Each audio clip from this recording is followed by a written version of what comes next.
In my talk last night, I was discussing the disparity between the way in which most human beings experience their own existence and the way man's being and nature is described in the sciences. I was pointing out that in such sciences as ecology and biology, ecology, for example, describes and studies the relationship between all organisms and their environments. The way in which they describe human, animal, and insect behavior is in flat contradiction with the way in which most of us experience our thinking and our action and our existence. We have been brought up to experience ourselves as isolated centers of awareness and action, placed in a world that is not us, that is foreign, alien, other, which we confront. Whereas, in fact, the way an ecologist describes human behavior is as an action. What you do is what the whole universe is doing at the place you call here and now. You are something the whole universe is doing in the same way that a wave is something that the whole ocean is doing. This is not what you might call a fatalistic or deterministic idea. You see, you might be a fatalist if you think that you are a sort of puppet which life pushes around. You are separate from life, but life dominates you. That's fatalism. But in the point of view I'm expressing, the real you is not a puppet which life pushes around. The real deep down you is the whole universe. And it's doing your living organism and all its behavior. It's expressing it as a singer sings a song. We've been hoodwinked into the feeling that we exist only inside our skins. And I was showing last night that that is a hallucination. It's just as nutty as anybody could be, like a fruitcake, you know, who thinks he's Napoleon or something or other. Thinks he's a poached egg and goes around finding a piece of toast to sit on. It's just like that, a hallucination. And I was showing how we need to experience ourselves in such a way that we could say that our real body is not just what's inside the skin, but our whole total external environment. Because if we don't experience ourselves that way, we mistreat our environment. We treat it as an enemy.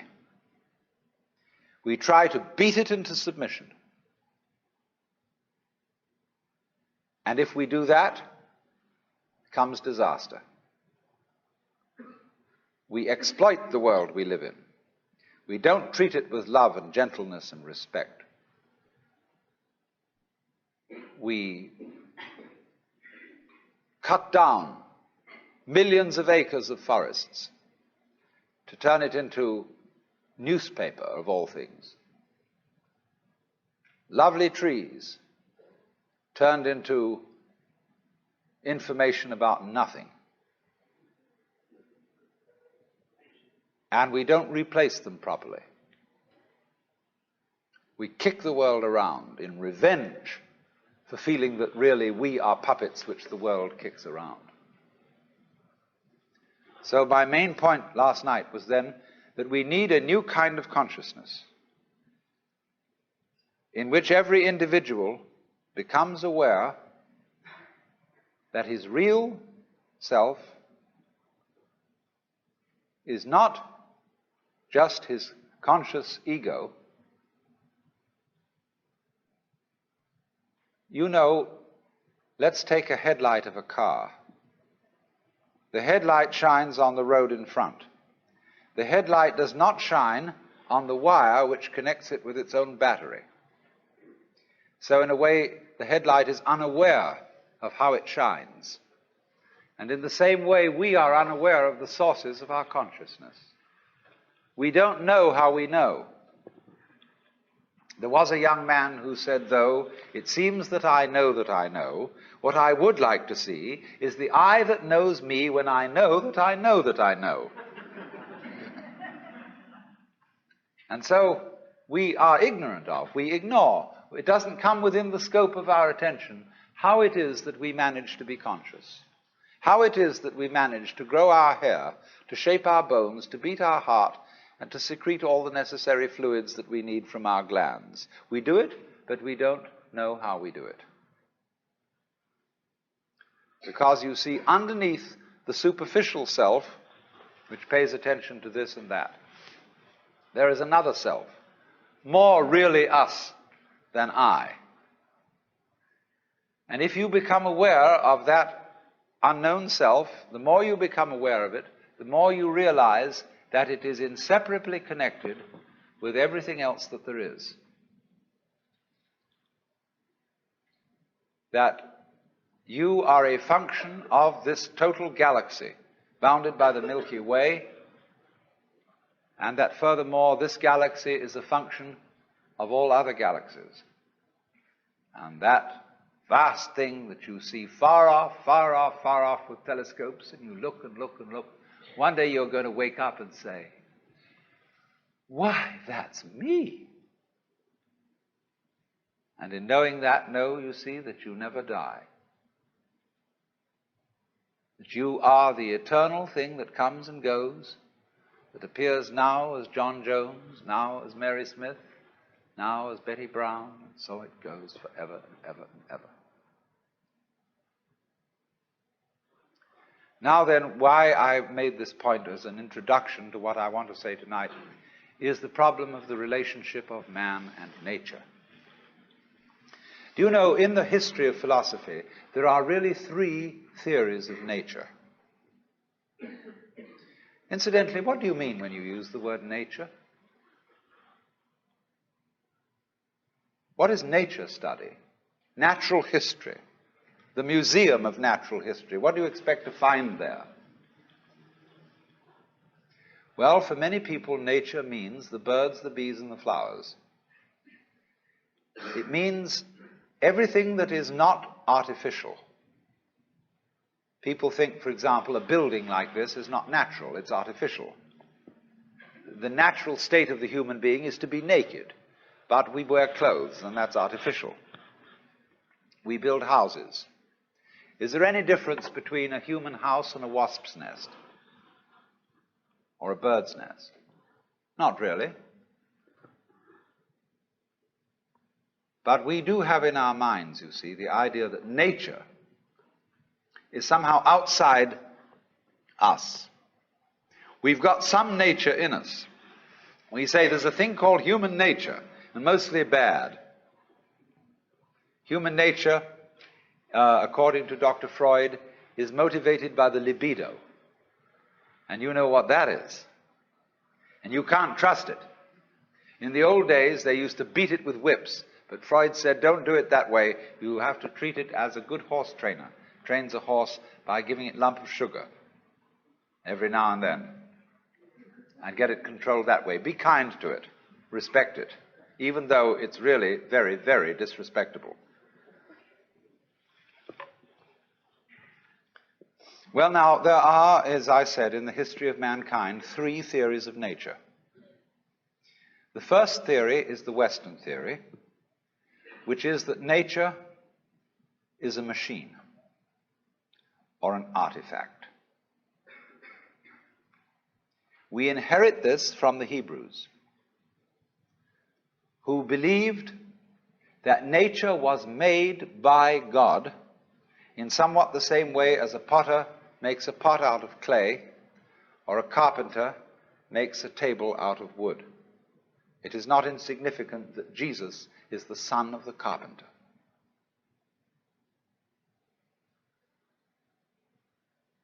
Our tradition has been to look upon the world as a construct,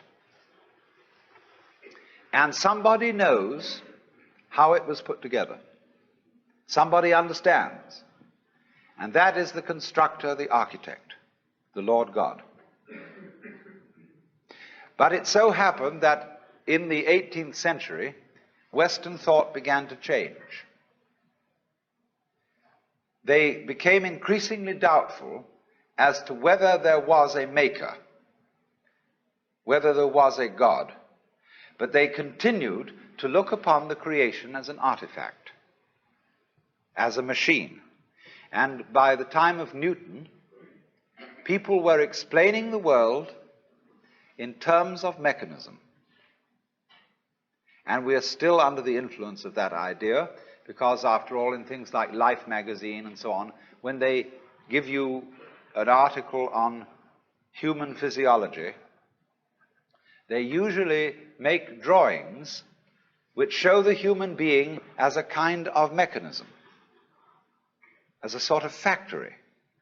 And they show how the peristaltic action carries the food in and how it's processed by this organ and that organ, as just as if a certain product is fed into a factory, cow at one end, and it comes out canned corned beef at the other.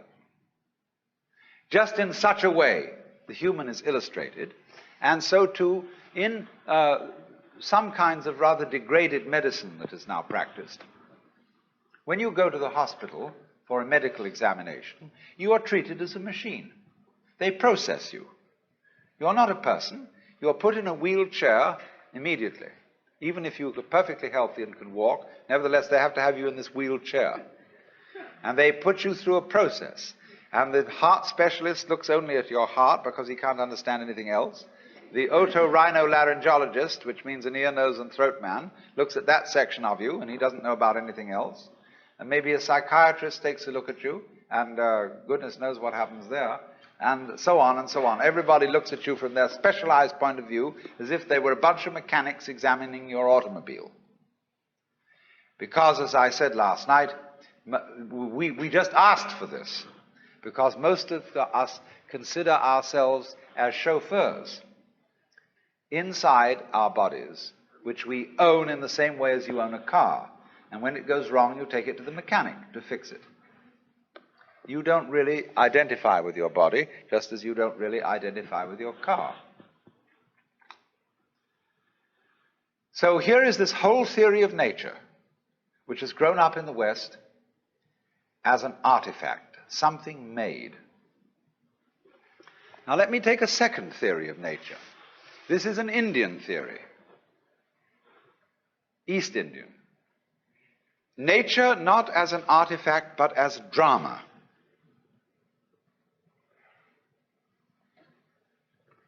Basic to all Hindu thought is the idea that the world is Maya. That is a Sanskrit word which means many things. It means magic, illusion, art, play. All the world's a stage. And in the Hindu idea, there is the ultimate reality of the universe, is the self, which they call Brahman, or Atman. That's what there is. The self, universal, eternal, boundless, indescribable. And everything that happens, happens on the self. Like you say, it's on me. The drinks tonight are on me. Or like we say, when you hear the radio, it's on the speaker. You see, everything you hear on the radio, flutes, drums, human voices, traffic noises, any imaginable sound, all those sounds are vibrations of the diaphragm in the speaker. But the radio doesn't tell you that. The announcer doesn't come on and say every morning, "Good morning, ladies and gentlemen. This is KQED. The following sounds that you are going to hear are vibrations of the diaphragm in your speaker." And they're not really human voices or musical instruments, but just that. They never let you in on that. And in exactly the same way, the universe doesn't let you in on the truth that all sense experiences are vibrations of the self. Not just yourself, but the self. And all of us share this self in common because it is pretending to be all of us. Brahman, the ultimate principle, plays hide and seek eternally. And he does it for unspeakably long periods of time. The Hindus measure time in what is called a kalpa, K-A-L-P-A. That's 4,320,000 years. Don't take this seriously. It's not meant to be taken literally. But just for an unspeakably long time, the Brahman, the self, pretends that it's lost and is us. And all our adventures and all our troubles and all our agonies and tragedies, it gets mixed up in them. Then after the period of 4,320,000 years has elapsed, there is a catastrophe. The universe is destroyed in fire. And after that, the Brahman wakes up and says, well, good, crazy, what an adventure that was. He wipes the sweat off his brow and says, whew, let's rest a while. So for another 4,320,000 years, the divine self rests and knows who it is. It's me. Then it says, well, this is rather boring. Let's get going again. Let's get mixed up. And it does it in a very strange way because the way the Hindus time it, the first period of getting mixed up, getting lost, is beautiful. That's the longest period. Everything's right. It's just life is glorious. Then it has the next period in which things get a little wonky. Something is vaguely out of order. That doesn't last so long. Then the next period, the third, is when good and evil are equally balanced. And that's still not so long. Finally comes the shortest period when everything bad triumphs and the whole thing blows up and we begin all over again. We're supposed to be living in that now. It's what's called the Kali Yuga, the age of darkness.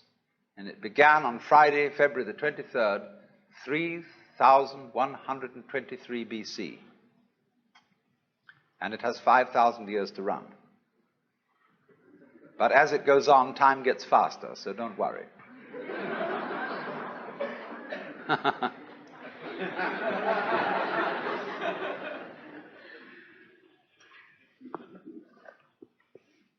So you see, that's a theory of nature as a drama.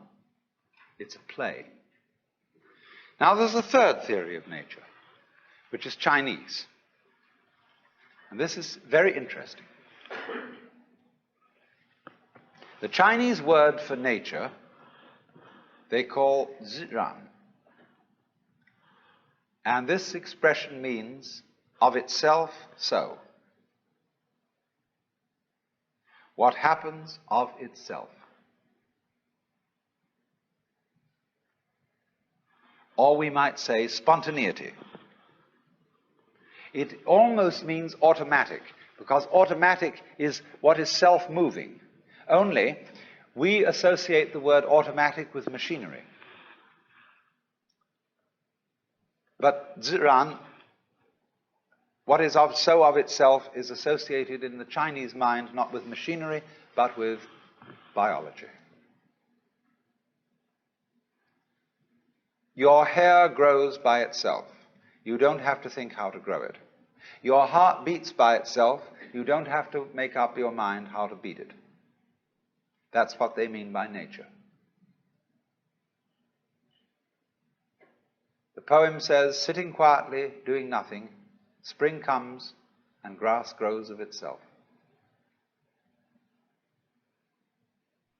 So their principle of nature is called a Tao, T-A-O, pronounced Dao in the Mandarin dialect, Tao in the Shanghai dialect, To in the Cantonese dialect. Take your choice. Tao, means the course of nature. And Lao Tzu, who was a philosopher who lived a little later than 400 BC, wrote a book about the Tao. And he said, the Tao which can be spoken is not the eternal Tao. You can't describe it. He said the principle of the Tao is spontaneity. He said the great Tao flows everywhere, both to the left and to the right. It loves and nourishes all things, but does not lord it over them. It accomplishes merits and lays no claim to them. So there is a very great difference between the Chinese idea of Tao as the informing principle of nature and the Judeo-Christian idea of God as nature's Lord and Master. Because the Tao does not act as a boss. In the Chinese philosophy of nature, nature has no boss.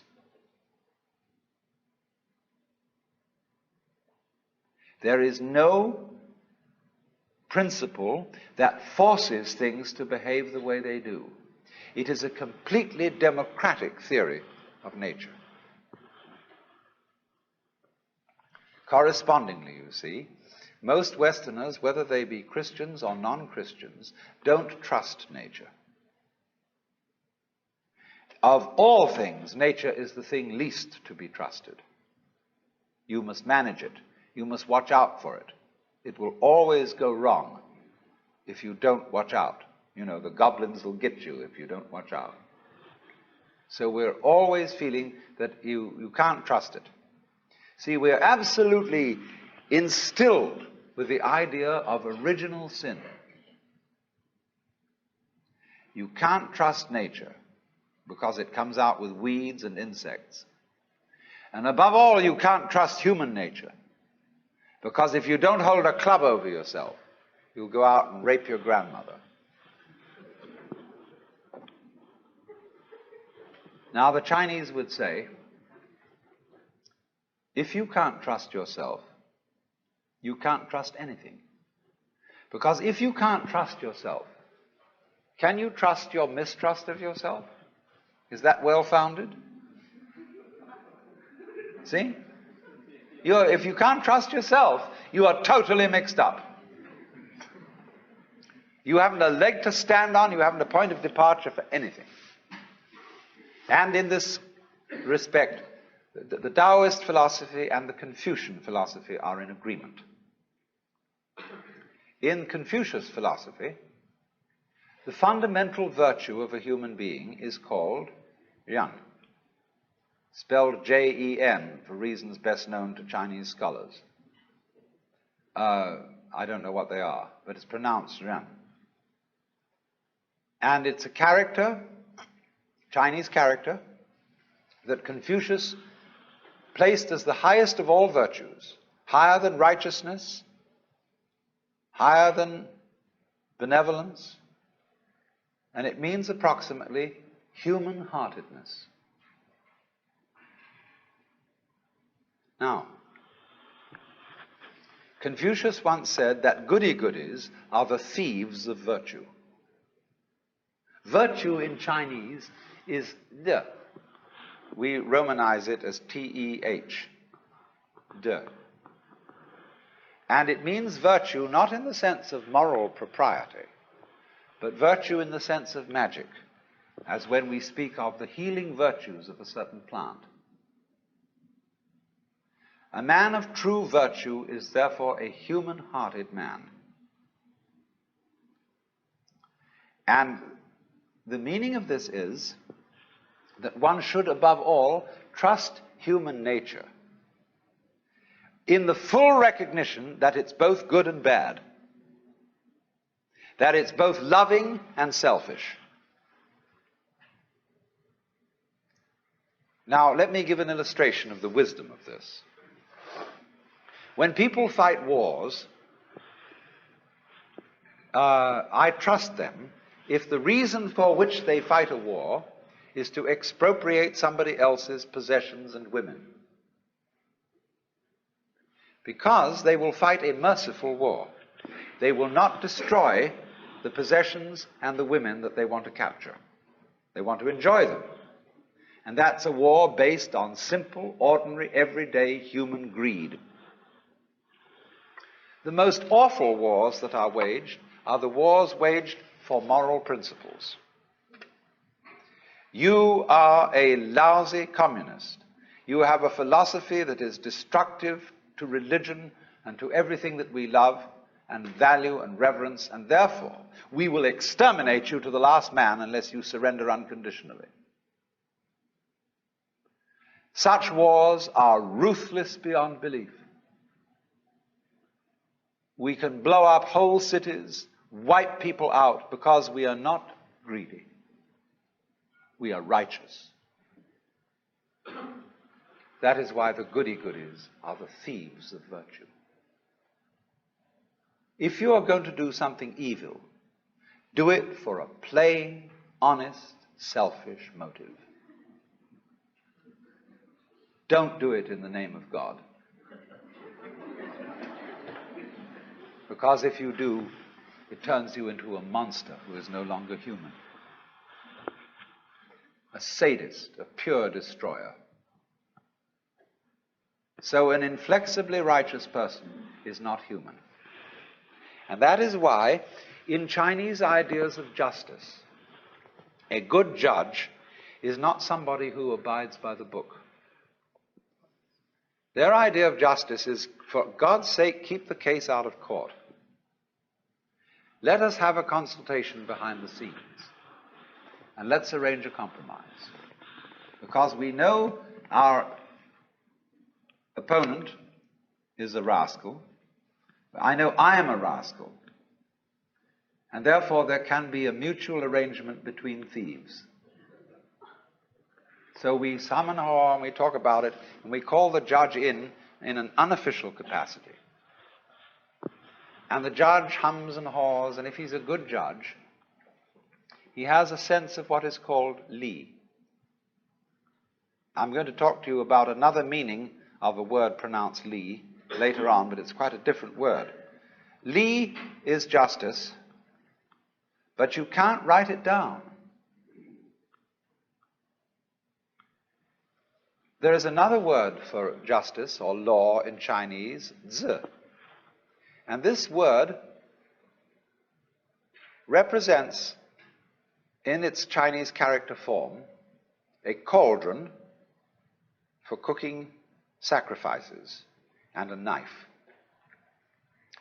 In the high and far-off times of Chinese history, there was an emperor who, when the people brought their sacrifices of meat and so on to be put in the cauldrons, he also scratched with a knife on the side of the cauldrons the laws of the state, so that all the people could read them and understand what they were. But the sages who advised this emperor said that was a very bad thing to do, because the moment people see the law written down, they develop a litigious spirit. That is to say, they think out ways of wangling around it. And that's what we do all the time, don't we? The moment Congress passes a law, tax law especially, all the lawyers get together and they think they fill it full of holes. They say, well, it didn't define this and it didn't say that.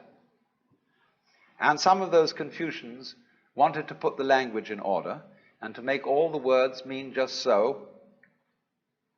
But the Taoists laughed at them and said, if you define the words, with what words are you going to define the words that define the words? So they said, therefore, the emperor should not have written the laws down, because a sense of justice is not something you can put in words. It's what our lawyers call equity. And you talk to any lawyer, and he, in discussing various judges around town, he will say, well, Judge so-and-so is pretty much a stickler for the letter of the law. But on the other hand, Judge so-and-so has a sense of equity. He knows when the law, the letter of the law, just doesn't apply to this particular case. And he just has an innate sense of fair play. That's the man to be trusted as a judge. So this is what the Chinese mean by a judge who has the sense of li, of real justice. It can't be written down, it can't be explained, because every case is individual. But what such a man has fundamentally in his heart, he trusts the good and bad of human nature. Human beings are complex. We don't know ourselves at all, really. Consider your nervous system. Neurologists haven't even begun to figure it out.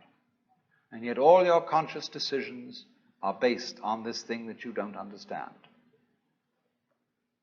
You're unbelievably more wise in your nature than you ever will be in your conscious thoughts. Because behind your conscious thoughts lies your nervous system. And if you say, well, my nervous system is unreliable, it is just a bunch of strange, weird biological chances that have got mixed up somehow, then this very opinion that you're expressing, you see, is a function of that nervous system. So you're saying that you are a total hoax. You can't trust yourself at all. So that is a set of game rules that don't lead anywhere. It's totally self-frustrating. So you see, what the Chinese have developed here is a theory of nature. I said there are three theories. The Western mechanical theory, nature as an artifact, the Hindu dramatic theory, and the Chinese organic theory. Nature, human nature included, is an organism. And an organism is a system of orderly anarchy. There is no boss in it, but it gets along by being left alone and being allowed to do its stuff. That's what the Chinese Taoist philosophy calls Wu Wei, which means not doing nothing, but not interfering with the course of events, not acting against the grain. Now, this is the time to introduce the second word, li, in Chinese. The first li meant justice. The second li is a character which had the original meaning of the markings in jade, the grain in wood, and the fiber in muscle. And it's usually translated reason or the principle of things. These are not very good translations. The best translation of li is organic pattern. Now look here. When you look at the clouds, they aren't symmetrical. They don't form fours. They don't come along in cubes. But you know at once that they're not a mess. A dirty old ashtray full of junk may be a mess, but clouds don't look like that. When you look at the patterns of foam on water, they never make an artistic mistake. And they're not mess. They are wiggly, but in a way orderly, and it's difficult for us to describe that kind of order. Now take a look at yourselves. You're all wiggly. We think, we are pretty ordinary because there are a lot of us that look approximately the same. So when we see a human being, we think, well, that's pretty much in order and kind of regular and it's okay. But we don't realize how wiggly we are. We're just like clouds, rocks, and stars. Look at the way the stars are arranged. Do you criticize the way the stars are arranged? Would you like them to form fours? Would you like them to be sort of set out like needlepoint on the canvas of the skies? There was somebody in the 18th century, in the days when they built formal gardens of clipped hedges and made all the tulips stand together like soldiers, who criticized the stars for being irregularly arranged. But today, we don't feel that way. We love the way the stars are scattered. and they never make a mistake in their arrangement.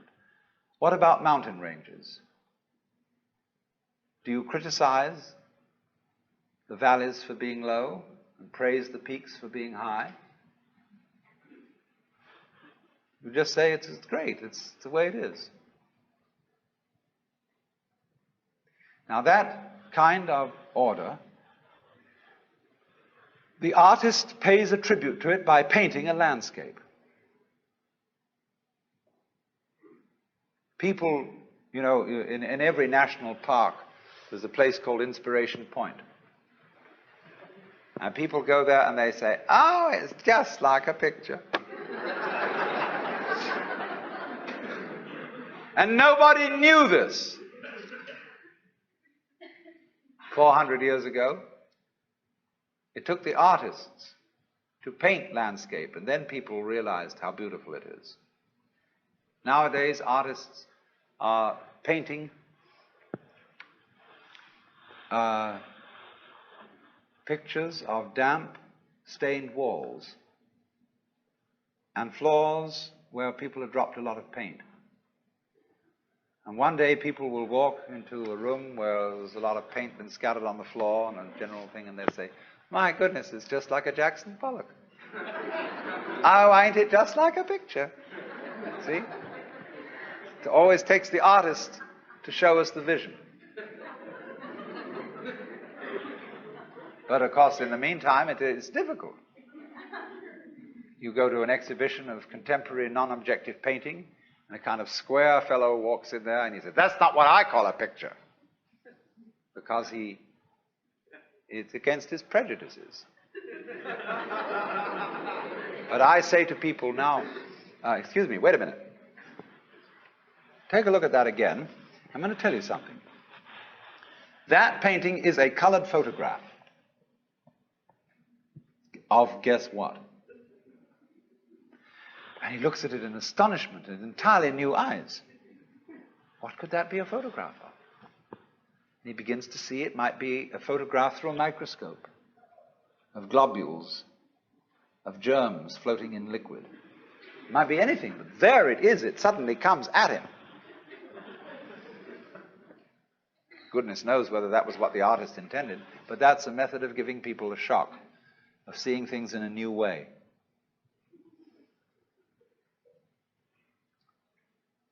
You know, a GI visited Picasso in Paris during the war and said, I can't understand your paintings. They're absurd. Life doesn't look like that. Picasso said, do you have a girlfriend? He said, yes. Have you a picture? He said, yes. Show it to me. So he drew out his billfold, and there was a little colored photograph of his girlfriend. And Picasso looked at it and said, is she so small as that?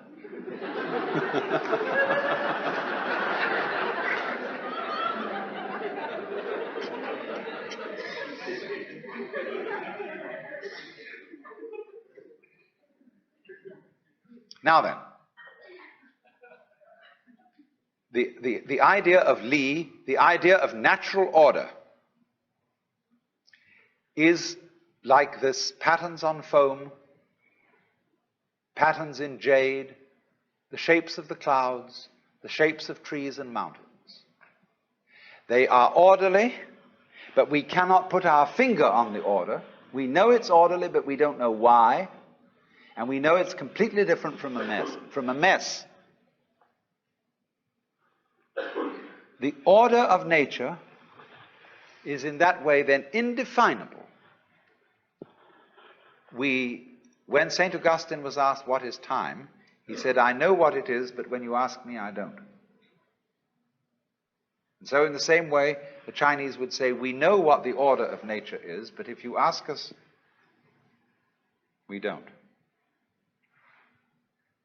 The poet says, picking chrysanthemums along the eastern fence, gazing in silence at the southern hills, the birds fly home through the soft mountain air of dusk. In all these things there is a deep meaning, but when we are about to express it, we suddenly forget the words. That's Li. Nature as a self-ordering principle, but it doesn't really know how it does it. Another poem says, if you want to know where the flowers come from, even the god of spring doesn't know.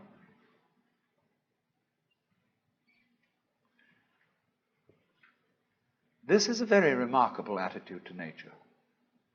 Politically, you see, if you translate this into politics, it is a high philosophical anarchy. And there's a lot to be said for this as a political point of view. That, in other words, government is always a mess. Because the state opposes itself to the people. We live under a constitution where we are supposed to be governed by ourselves. As somebody once said, down with democracy when we get it.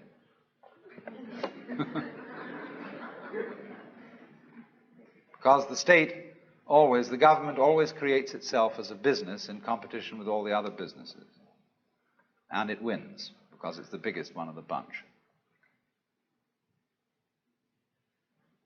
The Taoists said of the state that it should be as anonymous and as unobtrusive as possible. That is to say that the emperor, instead of going around in processions and being heralded and flags waved, should be as unobtrusive as the head of the sanitation department. You know, he's a man, just a guy who goes around in a plain ordinary suit and really attends to his job. And the head of the sanitation of the city of Dallas goes around. You don't have a police escort and sirens blowing and flags waving. He simply does his job. And the feeling of Lao Tzu is that the president or the emperor should have the same kind of attitude. That he should simply help the people and retire and not claim any merits for it. Always withdraw himself, always be behind the scenes, not striving for power, but simply to help things along. Govern a great state, he said, as you would cook a small fish. Now, you know, when you've got a small fish in the frying pan, don't keep tossing it around and fidgeting with the spatula. Otherwise, it'll fall apart. Do it gently. Softly, softly, catchy monkey.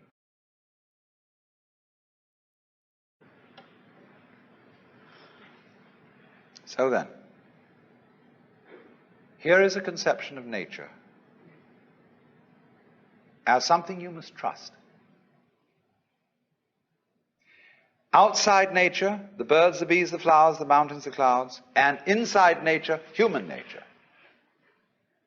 Now, nature isn't trustworthy completely. It'll sometimes let you down with a wallop. But that's the risk you take. That's the risk of life. What's the alternative? I do not trust nature at all. It's got to be watched. Do you know what that leads to? It leads to 1984 and Big Brother. It leads to the totalitarian state where everybody is his brother's policeman, and where everybody is watching everybody else to report them to the authorities, where you can't trust your own motivation, where you have to have a psychoanalyst in charge of you all the time to be sure that you don't think dangerous thoughts or peculiar thoughts. And you report all peculiar thoughts to your analyst. And your analyst keeps a record of them and reports them to the government. And everybody is busy keeping records of everything. It's much more important to record what happens than what happens. This is already eating us up. It's much more important that you have your books right than that you conduct your business in a good way. In universities, it's much more important that the registrar's records be in order than that the library be well stocked. After all, do you know your grades are all locked up in safes, and they're protected from thievery and pilfering, and they're the most valuable property that the university has. The library can go hang. Then furthermore, the main function of a university is, what any sensible person would imagine, to teach students and to do research. So the faculty should be the most important thing in the university. On the contrary, the administration is the most important thing. The people who keep the records, who make the game rules up. And so the faculty are always being obstructed by the administration and being forced to attend irrelevant meetings and to do everything but scholarship. Do you know what scholarship means? What a school means? The original meaning of a schola? Leisure. We talked of a scholar and a gentleman because a gentleman was a person who had a private income and he could afford to be a scholar. He didn't have to earn a living, therefore he could study the classics and poetry and things like that. Today, nothing is more busy than a school. They make you work, because you get cut through on schedule. They have expedited courses, and you go to school so as to get a union card, a PhD or something, so that you can earn a living. So that's a whole contradiction of scholarship. Scholarship is to study everything that's unimportant,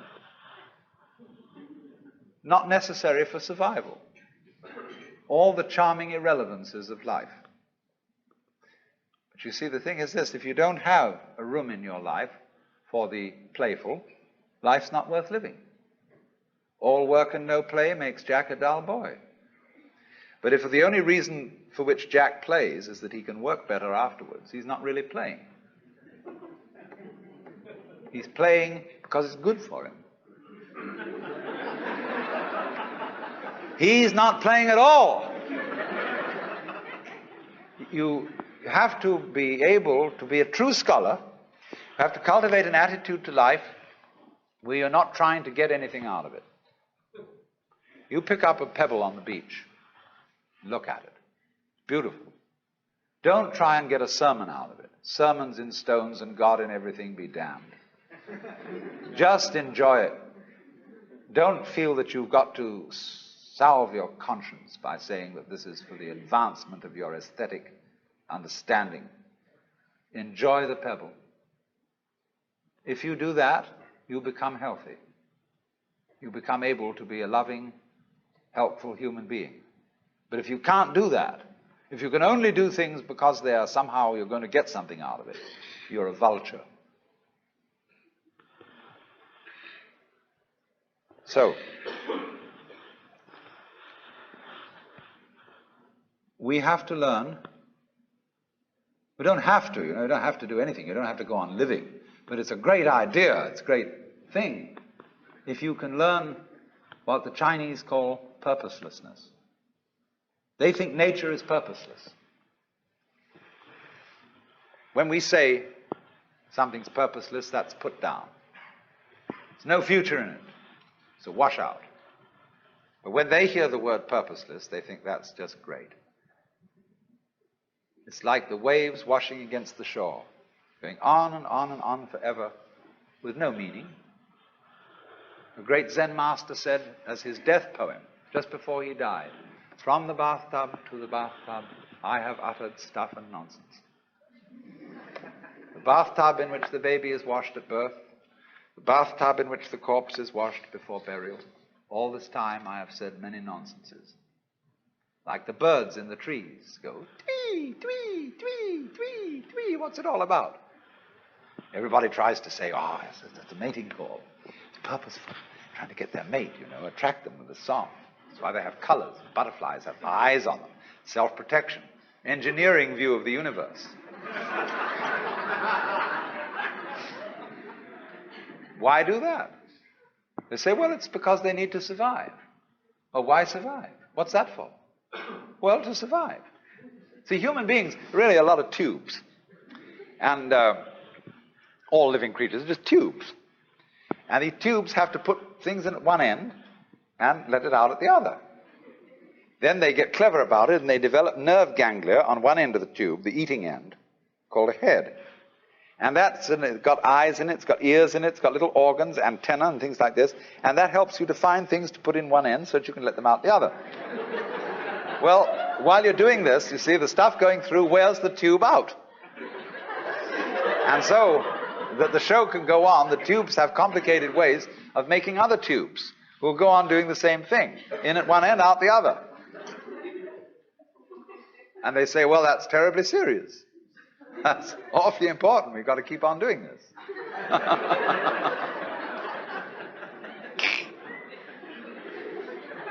But when Chinese say nature is purposeless, this is a compliment. It's like the idea of the Japanese have a word, yugen. And they describe yugen as watching wild geese fly and be hidden in the clouds. As watching a ship vanish behind a distant island. As wandering on and on in a great forest with no thought of return. Haven't you done this? Haven't you gone on a walk with no particular purpose in mind?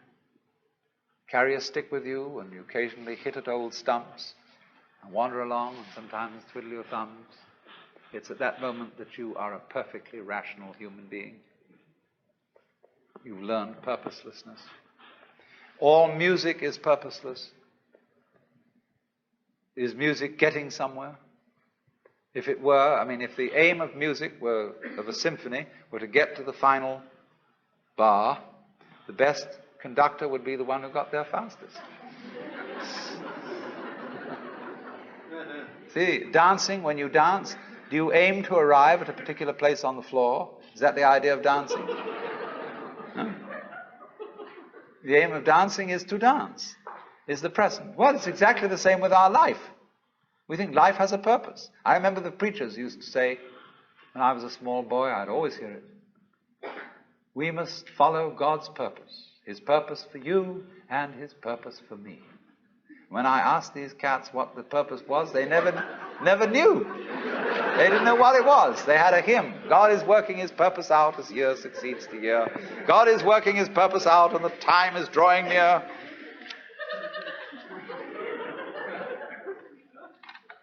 The time when the earth shall be full of the glory of God as the waters cover the sea. What's the glory of God? Well, they weren't quite sure. I'll tell you what it is.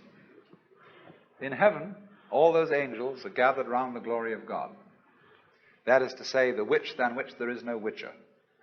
Catholics call it the beatific vision, the Jews call it the Shekinah. And they're all those angels. And they're standing around it and they're saying, Alleluia, Alleluia, Alleluia, Alleluia. It means nothing. They're just having a ball. See, that's what happened in the beginning. When God created the universe, it was created like all stars, all planets, all galaxies. They're vaguely spherical. He created this and he said, have a ball.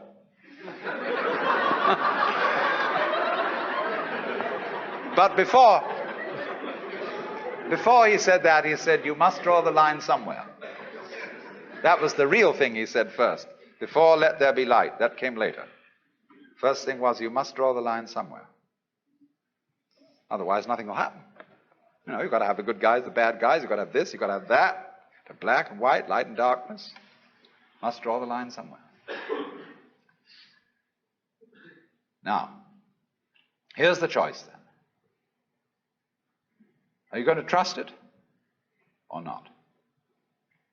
If you do trust it, you may get let down. And this it is yourself, your own nature, and all nature around you. There are going to be mistakes. But if you don't trust it at all, you're going to strangle yourself. You're going to fence yourself round with rules and regulations and laws and prescriptions and policemen and guards, and who's going to guard the guards, and who's going to look after Big Brother to be sure that he doesn't do something stupid. No go. Supposing I get annoyed with somebody in the audience, and I'm going to throw this ashtray at them, but I don't want to hit my friend sitting next to that person. I want to be absolutely sure this ashtray hits that individual. And so I don't trust myself to throw it. I have to carry it along and be sure I hit that person on the head. See, I don't throw it. because I can't let go of it. To throw it, I must let go of it. To live, I must have faith. I must trust myself to the totally unknown. I must trust myself to a nature which doesn't have a boss, because a boss is a system of mistrust. That is why Lao Tzu's Tao loves and nourishes all things, but does not lord it over them.